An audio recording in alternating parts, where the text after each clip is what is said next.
from Lamed Mishnah. Okay, we start from the Mishnah. Okay, this is very quick. Lamed Omalav, the Mishnah.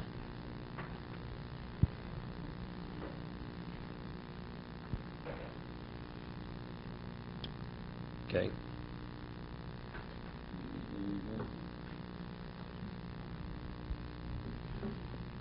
Ein odam nichnas lazora lavoda afil tor. Person is not permitted to go into the azora lavoda. So Rashi says, what it says lavoda doesn't mean necessarily to fish. Even to go into the azora, into the sanctuary, even if there's no reason to believe that he's tamei, achi yitbol, until he has to immerse himself in the mikveh. You're not permitted to go into the azora achi yitbol. Chomesh tvilos v'asora kedushin tovel kohen gadol. This is on Yom Kippur. On Yom Kippur, the kohen gadol would immerse himself 5 times in the mikveh. He would ritualize his hands and feet 10 times. Tovel kohen gadol mekadosh bo b'yom. Mekulam b'kodesh. All the tvilos were in a location which were kodesh. Al Beis HaParva, which was located a location called Beis HaParva, Chutz Mizu, except for the first one, Bilvad. The first one was not Dom the Kodesh.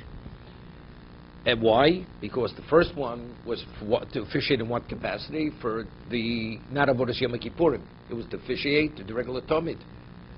But all the other Avodas which have to do with Avodas Yom Kippurim, the Torah says has to be B'Kodesh. Parsu Sadin, Shalbutz Ben Levinobi, when he would go into the mikveh, they would take a sheet made of linen to separate, for modesty, because he would have to undress, go into the mikveh, to separate between him and the people. But again, the Gemara will say, why is it shalbutz? Why was it made of linen? Could have been made of wool. Right, why linen? Let's see, Rashi. Lavoda lavdavke neidod nichlas lazora chiyitpo time for Gemara. Chomish tvilos, Gemara al beis haparv al gag lishkas beis haparv chutz mizur rishona. Why? Why the first tefillah? Why was it not in Kodesh? Every day it'd have to be tovel. Says he has to immerse himself in a holy location. So all the tefillahs except for the first were b'mokum kodesh. Sholes ben zoma tefillah ulama. Why, when you go into the azora, why do you have to immerse yourself? So he said, very simple. Ma mishana mi kodesh l'kodesh. Umi mokam shonish korish l'mok shonish korish. Ton tefillah in the Beis Hamikdash on Yom Kippur. When we go from one avot to another avot, he was Torah, and the Torah requires him to immerse himself, and from going from a location which is onish korish, meaning things that have to do with the heichol or the kodesh kadoshim to the azora.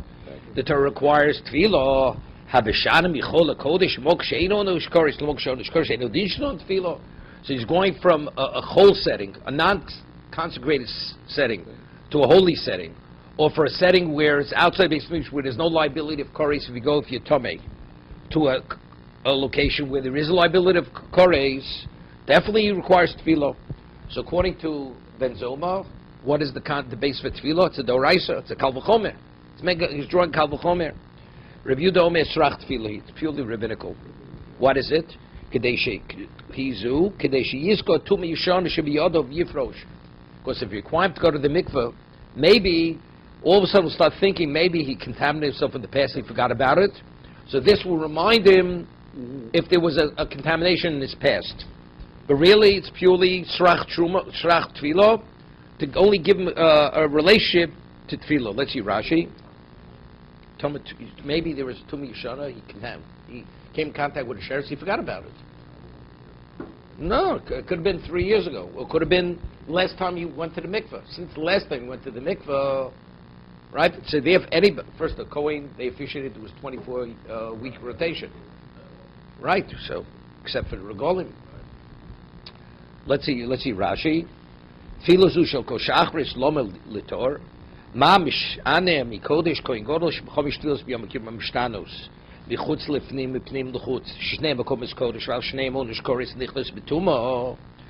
locations, if you enter there in a state of tumah, there's a liability of koreis.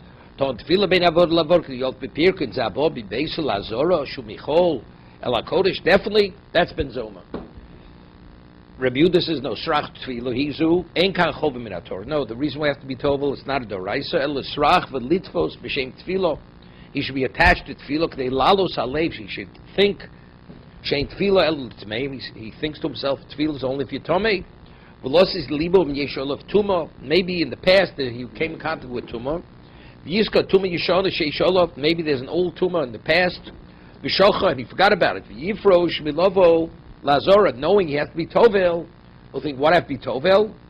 Yom Tor? So all of a sudden it may activate something in his memory. Hayom Yarv Shimshol go to the mikveh, and he won't come until Achat Tefillah lo Yavod Hayom. That day, when originally considered officiating, he won't officiate that day. But my commitment. So what's the machlokes benzoma and Rabbi Yehuda? Let's say a person officiates without being Tovel, right? So according to benzoma, it's a doraisa. He has to be Tovel. According Rabbi Yehuda, it's purely rabbinical. That's why. So what's the argument? Does he actually desecrate the avoda? Does he invalidate the avoda? The benzoma, according to benzoma, which is a doraisa mochel avoda, the avoda is what is invalidated, because the Torah says to be qualified to do the avoda, you have to go to the mikveh. So if he doesn't go to the mikveh, it invalidates the avoda. The Rabbi Yehuda, which is only rabbinical, if he doesn't go to the mikveh and he's tor, lo mechel avoda. It doesn't invalidate the avoda, right? That's the machlokes Rabbi Yehuda, halach lives between benzoma and Rabbi Yehuda. So Marf asks, ul benzoma mimochil? You mean to say according to benzoma with the tefillos doraisa, it's mechalel the avoda inval botanya kohen gadol shelo toval here. We're saying the Kohen Gadol was tovel 5 tefillos on Yom Kippur, between one service and the other. He doesn't do the avoda, the Kohen Gadol. He doesn't go to the mikveh. And he does the avoda. Is the avoda valid? It's valid. From Quote of Bryce, it's valid. So if benzoma is drawing his halacha from the Kohen Gadol, his kal v'chomer, and we see even by the Kohen Gadol, if he doesn't do it, it's not mechalel. So if that's the case, he doesn't have a basis to draw, that it should be mechalel, nicholel kodesh, right? He made a kal v'chomer. The Kodesh HaKodesh Torah requires tefillah, right? You have to be tovel from one service to the other. So when you go from Chol HaKodesh, definitely have to be tovel. But if we're saying even when you go from Kodesh to Kodesh, if he doesn't tovel, it's something he should. What's the halacha? It doesn't invalidate it. So how do you know when you go Michol HaKodesh it invalidates it? That's the worst question. Switching from the gold vestments to the linen vestments. Avodos Psheira, the avodah is valid. Echad Kohen Gadol, hear this? V'echad Kohen Hedget, and this is true regarding Kohen Gadol and Kohen Hedget. It's explicit. Even the Kohen Hedget, even if he doesn't go to the mikveh, it's valid for tefillah. What about if Lo Kiddush, Yodav V'Raglov, Shachris? What about if he doesn't ritualize? If he doesn't go to the mikveh, it's not a problem. What about if he doesn't ritualize his hands and feet in the morning? V'avad Avodah, and he did the Avodah. Avodah is psula. Then nobody argues. It's explicit. The avodah is psula. It invalidates the avodah. So we're getting back to square one. So what's the machlokes? What's the halachic difference between benzoma and Rabbi Yehuda if he doesn't go to the mikveh and he goes into the azorah? They're arguing whether you're in violation of mitzvah asay. According to benzoma, you're going to be in violation of mitzvah asay, right? But according to Rabbi Yehuda, it's purely rabbinical. You're not in violation. Benzoma koi b'asei, Rabbi Yehuda koi b'asei. Okay? Someone asks, so miyislei the Rabbi Yehuda isvoro. Means say Rabbi Yehuda is of the opinion that if you don't go to the mikveh, you're in violation of mitzvah asei. V'otanya, we learned in the Brisa, mitzora tovel v'omei. Now, a mitzora. A person's a leper now, it says 7 days. On the 7th day, he shaves off his hair, and he goes to the mikveh on the 7th day. On the 8th day, he brings his korban. The 8th day brings his korban, and we'll see in a moment. And he goes to the mikveh again on the 8th day. He went to the mikveh on the 7th day, and he goes again on the 8th day. Mitzora tovel v'omi b'shar niknor. According to Tanakh, it says the mitzora, he immerses himself on the 8th day, and he stands shar niknor. We'll see in a moment. This is where they bring his korbanos, and he puts his thumb, right thumb and right large toe from his right leg, and they put blood and the oil on it from the korban. So it says, Mitzora tova omi yishar niknor, Rabbi Yehuda omer, eino tzorich tefillah. Rabbi Yehuda says it's not necessary. Shekvar tovel miberev. He doesn't have to be tovel. On the 8th day, the Mitzvah doesn't have to be tovel because he already was tovel the 7th day right before sundown. Right? So now the Gemara asks a question. So what's the question? Ahu, kiritoni taimo. We're asking, according to Rabbi Yehuda, Rabbi Yehuda says, why does he have to be tovel? Because maybe there's a Tumi Yeshana, there's an old Tumi he forgot about. He's forgotten. But here he was just tovel right before sundown the previous night. Right? Before the previous night. So there's no reason. Samar says, it says, because he already was tovel. What's the question for Bayud? You're asking a question from a Braiso. He says, what's even the consideration to even ask a question from here? Samar says, no. We have a contradiction in two Braises. We have this Braisa, we have another Braisa. To reconcile the two Braises, what is it? It says in the other Braisa, Lishkas HaMotzoroim, there was a chamber which was called the chamber of the lepers. Here, what did the lepers do in this chamber? Shesham Mitzorim Tovlim. That's what they would be Tovil. That's what it was called, Lishkas HaMotzoroim, the chamber of the Mitzoroim, of the lepers. Rabbi Yehuda Omer, Rabbi Yehuda says, Lo Mitzoroim Bilvad Omru. Not only were the Mitzoroim Tovil there, Ela Kol Odom, everybody was Tovil there. Yeah. So what does it say over here? Before we said, according to Rabbi Yehuda, who was Tovel, the reason why the Mitzorah didn't have to be Tovel the next day was because he was Tovel the previous night. And here it says, why was it called Lishka Mitzorah? Because the Mitzorah were Tovel there. But not only Mitzorah, even all people. But it says the Mitzorah to be Tovel. So how do we reconcile the two Brises? One Brisa says, Rabbi Yehuda says he doesn't have to be Tovel, and here it says he does have to be Tovel. Look, Asher. Hod Tovel, lo Tovel. No, the one that says before he doesn't have to be Tovel is speaking where he was Tovel before sundown the previous day, so he doesn't have to be Tovel the next day. Here when it says the Mitzvah has to be Tovel, it's speaking where he wasn't Tovel. Somewhere it says, Idlo Tovel. But if he wasn't Tovel, Herav Shemish Boy. Tefillah only has value if you're Tovel before sundown, then sundown comes. But if he wasn't Tovel the previous day, what is it going to help him be Tovel on the 8th day? He has to wait for sundown. No, both Brises speaking that he went to the mikveh before the previous sundown. The previous case where it says he doesn't have to be Tovel again, he was cognizant on his state of being that he knows factually he wasn't distracted, he did not come in contact with Tumah. The second Bryce where it says he has to be Tovel again, it's he was Mesir Das, meaning he was distracted. But if he was distracted and there's a chance he may have come in contact with even the source of contamination of the dead, you have to sprinkle the paraduma on him on the 3rd and 7th day. It's even worse. We're not even worried about a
Okay. Further in the Gemara. Amalei Abaye Rav Yosef. Abaye says to Rav Yosef, his Rebbe, Bia b'mitzvah shmo bia lo. And if a person is contaminated and he partially enters into the Beis Hamikdash, let's say he puts his finger in, is that called entry or not entry? Maybe entry. Maybe the majority of the body has to go in. Bia b'mitzvah shmo bia lo. Amalei b'honos yochichu. He says, I'll prove it to you. That he extends his fingers and he has to go to the mikveh first. So you see clearly, Shem bia b'miktzas. Betanya, what does it say? That even though it's a bia b'miktzas, it says mitzorah tova v'only b'shar niknor. It says he has to first be tova, only then does he extend his fingers. So you see clearly that what? That bia b'miktzas is shmo bia. Howard, you with me? Yes. I see you're a little confused. No, I'm thinking about it's such a Rosh Kulo, but definitely. Yeah. Let's say a person is tummy, and I just won't put my hand in the Beis Hamikdash through the door. Is that the Torah says if you enter in the Beis Hamikdash and contaminate, say you're liable for koris. Doesn't mean your body has to go in. The majority, but you've entered. What about a partial entry? Is that called entering? So we're proving from here because it says the mitzorah. All he does, he extends his finger, large finger, and his large toe through the door. That's all. And then the Kohen puts on blood and the oil. But it says before he does that, he has to go to the mikveh. But if a partial entry is not an entry, what does he have to go to the mikveh first? So you see from that, a partial entry is an entry. No, he was tovel the previous day. But he has to be tovel again during the daytime, before he puts his fingers in. Right? But why? What does he have to put his tovel again? So evidently that he has to tovel again indicates that even the partial entry is called an entry.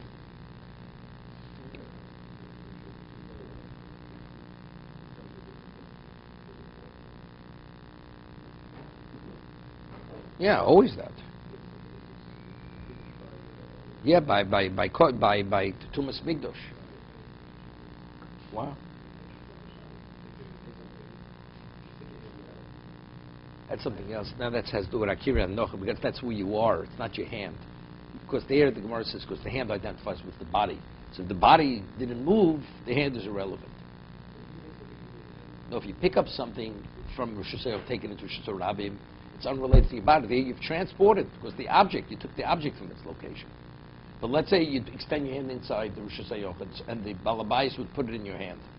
And then you retrieve your hand. Where's your body? Right? You're outside. That's the discussion. The hand doesn't identify with the body, doesn't identify. When you take the object, it's the object you're changing, location. Okay. Iboilo, new question. Mao shiyasa saken arucha v'yishchot. Here. Person takes a very long knife, and he does the shechita from outside the azora. Yeah, tiboyle ben zoma, tiboyle b'rabot. So according to ben zoma, a person needs tefillah to enter into the azora midoraisa, right? It's a Torah law. If you're officiating, it's a mitzvah saseh to be tovel, right? So the question: person has long, he's not entering into the azora, into the sanctuary. See, he's standing outside. According to ben zoma, does he need a tefillah or not? He says the shaila is tiboy ben zoma, tiboy rabbanon. The pligalid, the Rabbi Yehuda, tiboy ben zoma, ad kan lo mechay ben zoma elo legavoy. Where's the mitzvah say that you have to be tovel if you go into the sanctuary? Avol libroy, but if you're outside the sanctuary, lo, old will no. Maybe you know why you have to be tovel. Dil moslib shuchek, because maybe even though he starts outside, usually a person gravitates to the location where he's affecting. He may be drawn into the azora. So therefore, as a fence, even if you're standing outside, you should be tovel because he may end up in the azora. Tiboy lo rabbanon, the pliga the Rabbi Yehuda. Adka lo kam rabbanon hosom lo kovet avoda. When did the Chacham differentiate between the Metzorah and not the Metzorah? They said that Metzorah, who's treading in Tumah, we require him, even though he was tovel yesterday, to be tovel again. An ordinary person not. But they were split out, he's just going into the Azorah. Avol hocha, the kovet avoda, lo, maybe if he's doing the avoda, we're more machmir. Maybe the Chachamim would agree with Ben Zoma. That you, even though you went to the mikveh the day before, they were required, you should what? You have to go to the mikveh again. Oldimalo shno, or maybe no. Just as we said before, if you went to the mikveh the day before, it doesn't have to go again. Here also, Teiku, Tishmi Torah Skusha Abayas, it's left unresolved. We have to wait for Eliyahu Novi to resolve this one. But I think simply that going to participate in service himself. No, everybody agrees. Everybody agrees. The only reason why you have to be Tovel is because you're doing the service in the sanctuary. Out of sanctuary, no, all the sources why it be Tovel has nothing to do with doing the service. It's based on where you are when you do the service. No. The animal has to be slaughtered in the sanctuary. So you have a very long knife, you're outside, and you're extending it into the sanctuary. Not a problem. Look, they have, they're having a robotic surgery. The surgeon could be on the golf course, and he's looking at the monitor, just a fraction of the time. And we're talking about a neurosurgeon on the brain, this brain surgery. Right. Remember, here we're talking about, he's not Tommy. Right. Exactly. Okay, the Mishnah says, Chomish Tfilos V'asar Kiddushin Tovel. The Kohen Gadol on Yom Kippur, he has to immerse himself 5 times in the mikveh, and he has to ritualize his hands and feet 10 times. Okay? Tanu Rabbanon, we learned in the Brisa. Chomish Tfilos V'asar Kiddushin Tovel Kohen Gadol Mekadosh Bo B'yom. He sanctifies himself. 5 tefillos and 10 Kiddushim. V'kulam b'kodesh b'veis ha'parva. All of them were in Kodesh. And where was that? The mikveh was in Beis HaParvo. Chutz miRishona, except the first tefillah. Sha'isa b'chol. Al gabi sharamayim. That was called the gate, the water gate. U'betzad l'shkos o'isa. And that, we had this earlier. And where was that mikveh? Right by that's where his residence was. The Kohen Gadol had a residence. It was right next to his residence. Omer Abaye, now, how this mikveh, how high above the Beis HaMikdash was it? The floor of the Azara, the sanctuary floor to where this mikveh was. Omer Abaye Shmamino Eidin Itim. Now, how do you get the water to the top to fill up the mikveh, which is on the roof? Evidently, there's a spring higher up that's flowing downward, right? Otherwise, how do you get the water up there? We're not talking about they pumped it up, right? It flowed in. So Abaye says, so from here we're able to say, Shmamin Ein Itom, the spring of Itom, that was the spring, Gavo Mikak Azor Esrim V'Sholosh Amos. It was elevated above the floor of the sanctuary 23 Amos. Why? Ditnan, we learned in the Mishnah, Kol Apsochim Shoyusham Govon Esrim Amos. The height of the entrances were 20 high, correct? That's this is even before we got to the lintel. We got to the top of the gate.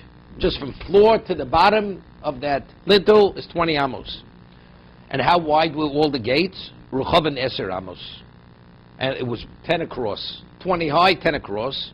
Chutz Mishel Ulam. Except for the Ulam. The Ulam was when you went from the sanctuary into like the ante room before you got to the Heichel.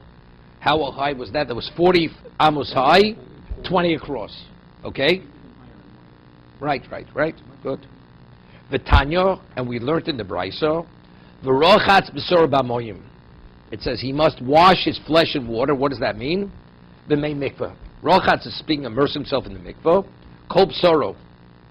He has to immerse himself when what's a valid tefillah? Simultaneously, he's fully submerged in the water. Right? Mayim shel kol gufo oler bohem. Water, which is sufficient water, that his full body should be able to be immersed simultaneously under the water.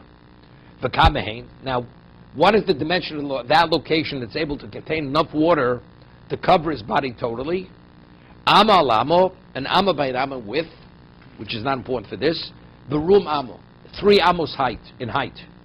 Because when he submerges himself, the water rises. So the walls, they have to build a structure which is 3 amos high, and an amma, so he should be able to fit in it. Berum gimel amos. No. Amma. Berum. Yes, Shalasham, that's height. Right? So that's 20, so that's 23. You have the height of the gate, and then on top of that you build this structure, which is an amma, which its walls are 3 high, so from the top, and the water has to flow into this. So that means where was Ein Itam? It was above that, flowing into the mikveh. V'shiru chachomim, mei mikveh, arba'am sof. If you figure out the water, the amount of water in this location, it's 40 so. Okay? So good. Somebody asks a question. So Abai says, you see from here that the mikvah, Einitom, was 23 amos above the floor of the Azorah. Because the gate is 20 high, then the structure is another 3 amos high, and so therefore it has to be 23 to be able to flow into this location, right, into the mikvah. So the room is above the wall, beside the wall. It's on the roof. It's on the roof. Even above the roof, no? I mean, It's on the roof. On the roof. No, it's on the roof. You have the gate, but there was a roof over there. There was a roof on top. It was built on the roof.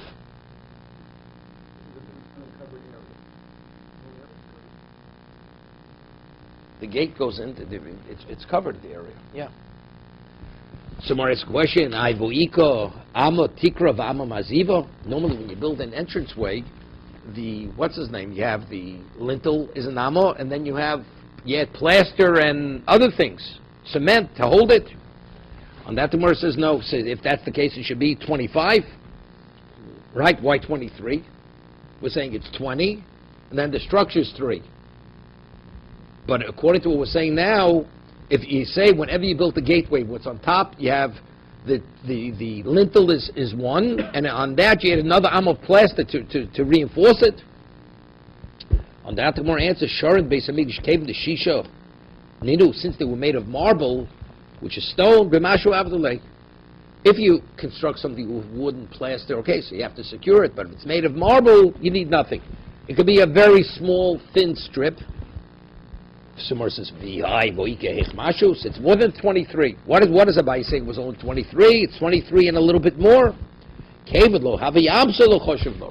Abai, when he says 23, doesn't mean exactly 23. He means it's not 24. Since it's a little bit, he doesn't consider that anything. Therefore, that's included in 23.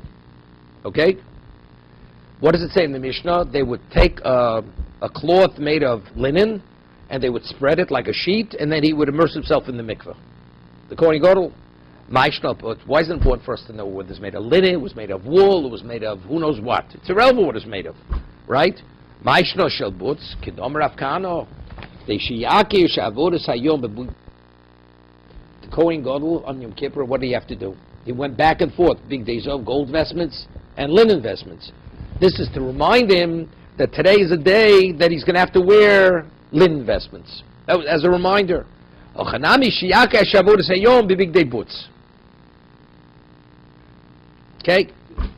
is this area not enclosed with walls? Within that, the children something up on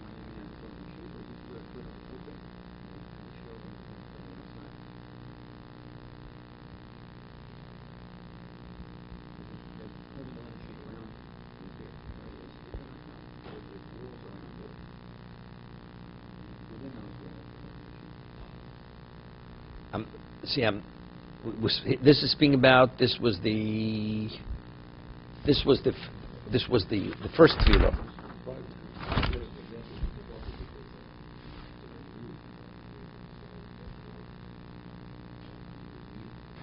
The Gemara is going to ask the question.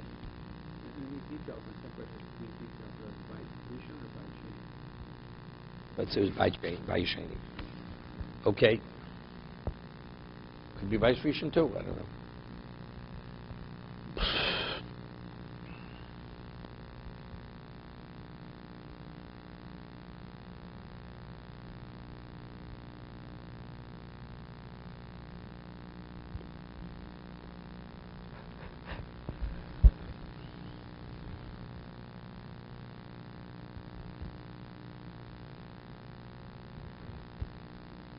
Amitosa says, see, the first tefillah, it's understood he needs, you have to have the linen sheet. Why? Because what are the first vestments he puts on? Gold. So you would think, if it's gold, he will forget all about what's coming up. But the Gemara later is going to ask a question. He's ready, he went to the mikveh, and now he's coming out to put on linen vestments. So what do you need it there? I mean, the first tefillah, it's more understood why it's necessary to have the linen sheet. That it should be a reminder. Later, it's understood. Even there, it's not so poshut. We still need a reminder that when you're coming out of the mikveh, you put on linen vestments. Okay, poshat. But sometimes he's putting on gold vestments. Well, the first vestments he puts on are gold. He takes off his ordinary clothing, comes from his residence, takes off his ordinary clothing, he immerses himself in the mikveh, and then he puts on the gold vestments.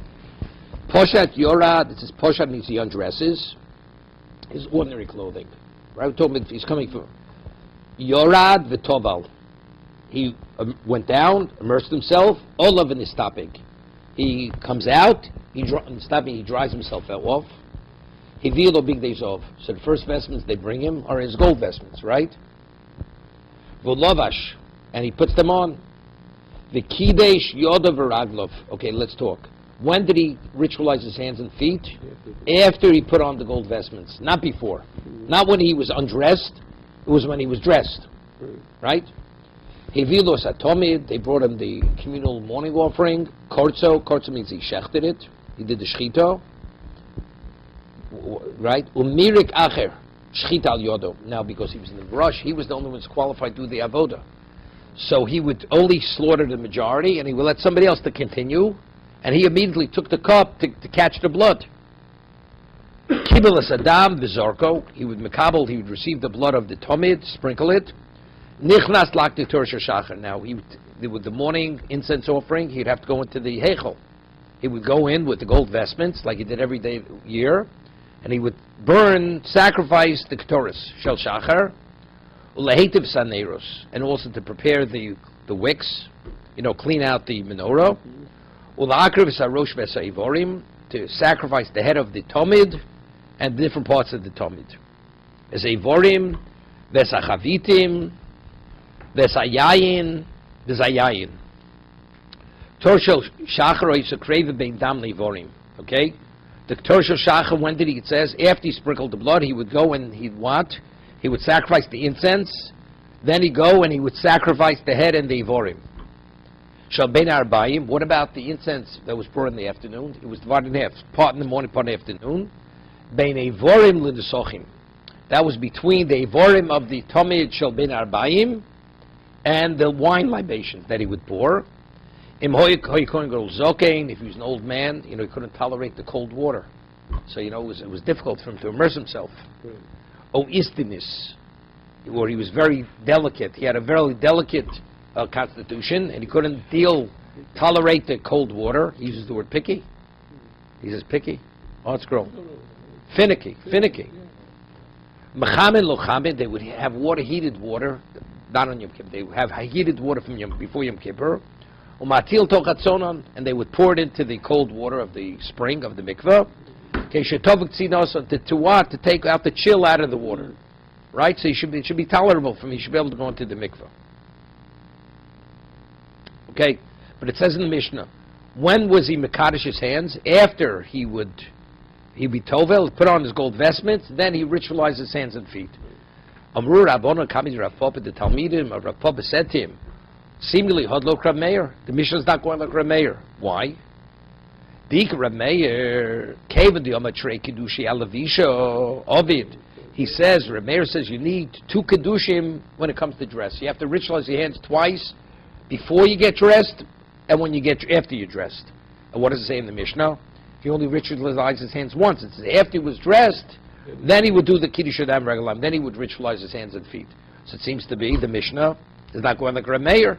Right? The Rav Meir came into Amatrei Kedushi Alavisha Ovid. Lo hochanam lo Amatrei Kedushi Alavisha. So what does it say over here? When he puts on the gold vestments, he only does the Kiddush afterwards. He should do a Kiddush before, ritualize his hand and feet before he puts it on afterwards. This is what the Talmidim of Rav Papa say to him. Amul Rav Papa, no. Bein lo Rabbonon, bein lo Rav Meir, chad. Apshita v'chad HaKodesh. Chad, apshita, the big day Kodesh. Both Rabbonon and the Chacham agree that you ritualize hands once for when you remove the clothing, v'chad lavisha, when you remove the big day Kodesh and when you put on the big day Kodesh. So what's the argument? Chad apshita, when you undress from big day Kodesh and when you get dressed in big day Kodesh. It says in the Torah, what does poshat mean? Poshat means he undresses the rochatz. Rochatz is here referring to Kiddush Shnei Reglaim, that says v'lovash. Undresses, ritualizes, dresses. Rameir Sovar, Rameir's of the opinion, so it's as if the Rechitz is going on the Poshat and going Lov, because the word Rochatz is written between Uposhat and Lovash. Right? Rameir Sovar, Makish Pshito Lulavisha. Rameir equates the undressing to the get dressing. Baal Lavisha Lovesh Vakach Mekadesh. Just as Lavisha, when he dresses, when does he sanctify his hands? After he's dressed, with the what? With the vestments. Pshita, identically, when he undresses, Poshet Vakach Mekadesh. It's always afterwards. Just as Lavisha means after you dress, you ritualize your hands. Pshita also means after. As one means after, the undressing also means after. Rabbanah Savana Makish Pshita Lulavisha. He associates Pshita Lavisha. Ma Lavisha Shu Lovesh Mekadesh. Just as when with the gold, with the vestments. When does he sanctify his hands and feet? When he's dressed. Pshita Shu Lovush Mekadesh. Meaning, he's wearing his ordinary clothing. He ritualizes his hands wearing his ordinary clothing. Takes them off, puts on the big day kodesh, ritualizes them afterwards. When he's dressed in both. Just as, and Remeir says no, just as what Remeir says, Ma levisha lovesh akach mekadesh. Just as over there, first he dresses, then same thing, first he undresses, and then he sanctifies. Omale Rabbanu Rapopo. So the Rabbanan and his Talmidim say to him, he says there's no argument, you need both, it's just the question is what is his state? Is he an undressed state or a dressed state? By the first Kiddush. So he says, Tanyo, we learned in the Brisa, Pirsu Sadn Shalbutz Ben Levinom. They spread a linen sheet between the Kohen Gadol and the people. It says, Poshat, the Yorad V'Tovel, of the Stabig. He would immerse himself, dry himself, Vivilo Big Dezov, V'Lovash, and he'd put them on. The Kiddush Yodav Raglov. Yeah, and then he would, so what does he say? So when he wore, according to the Tanakama, when he wore his big day, his ordinary clothing, he did not ritualize it. Or when he got undressed, he didn't ritualize. No ritualization with the big day chol. The only time he ritualized his hands, only after the big day kodesh. Ramiro Meno, Poshet V'Kidesh. Yod of Raglov, Yod V'Tov. He undresses, he ritualizes his hands and feet, then he goes to the mikvah. All of it is topic, Vilo, Big Day Zov, V'Lovash, V'Kidesh, Yod of Raglov. So you see, they're arguing by when you undress and dress, how many times do you have to ritualize his hands? According to the Chum, once, only afterwards. According to Rebbe, no. When you get undressed, you have to ritualize, and again. So we see the way they understood it initially. Omalahu, so Rav Papa says to his Talmidim, Tanya, he made a mistake. He says, if you have a brisa supporting what you're saying, okay, you're right. So we have to say the Mishnah, that it doesn't mention the first Kiddush, right? The first time before when he undresses, there's no mention of ritualizing his hand and feet. Evidently, the Mishnah is not going like Reb Meir. The Mishnah is going like the Chachomim. Tanya, we learned in Braisha. Bishlam Reb Meir, Haindu Mishkachas Lo, Asur Kedushin. Now it's good. According to the Chachomim, when he took off his ordinary clothing and he wore the gold vestments, when did he ritualize his hands? Not his hands, not before, only afterwards. It comes out according to Chachomim. How many times did he ritualize them? Only 9 times. Not 10. So the Gemara says, according to Reb Meir, you have to, for every time, you have 2. So 2 times 5, right? It's 10. El Rabbon and Tisha Ave, right? But there are only 9. So how do we make up the 10th? Amri loch Rabbon and Kedusha Basra. The last time, Ki posh bigdei kodesh, lovet bigdei shchol, ovad lei. Awesome. When he takes off, you're right. When you take off the ordinary clothing, there's no Kiddush Adayim Ragalayim. But when he takes off the vestments at the end to put back his ordinary clothing, then he has to ritualize himself, and that's when you need the other Kiddush. That's the 10th. To be continued.